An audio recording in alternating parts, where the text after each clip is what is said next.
சங்கீதம் 100:1-2 நாம் வாசிக்கிறோம். பூமியின் குடிகளே, எல்லாரும் கர்த்தரை கம்பீரமாய் பாடுங்கள். மகிழ்ச்சியோடு கர்த்தருக்கு ஆராதனை செய்யுங்கள்.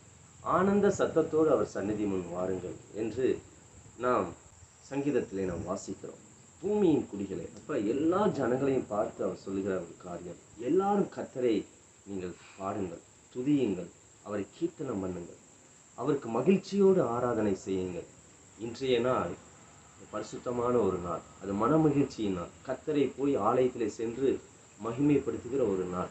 கம்பீர சத்தத்தோடு நாம் அவரை ஆராதித்து அவருடைய நாமத்தை உயர்த்தி அவருக்கு எல்லா மகிமையும் நாம் செலுத்துகிற ஒரு நாள்.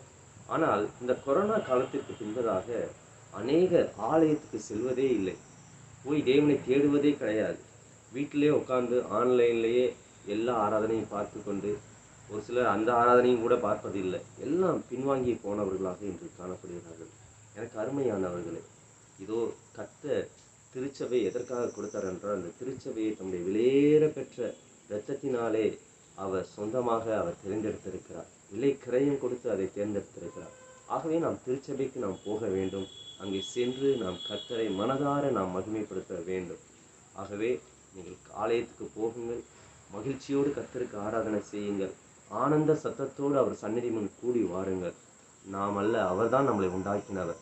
நாம் அவர் மேய்ச்சலின் ஆடுகளாய் இருக்கிறோம். ஆகவே அவர் நம்மளை ஒவ்வொரு நாளும் பத்திரமாய் பாதுகாத்து தினந்தோறும் நம்மளை நடத்தி வந்து கொண்டிருக்கிறார். ஆகவே கர்த்தருடைய ஆலயத்துக்கு போங்கள். கர்த்தர் நிச்சயம் உங்களையும் உங்கள் குடும்பத்தையும் கர்த்தர் ஆசீர்வதிப்பார். God bless you. God bless you.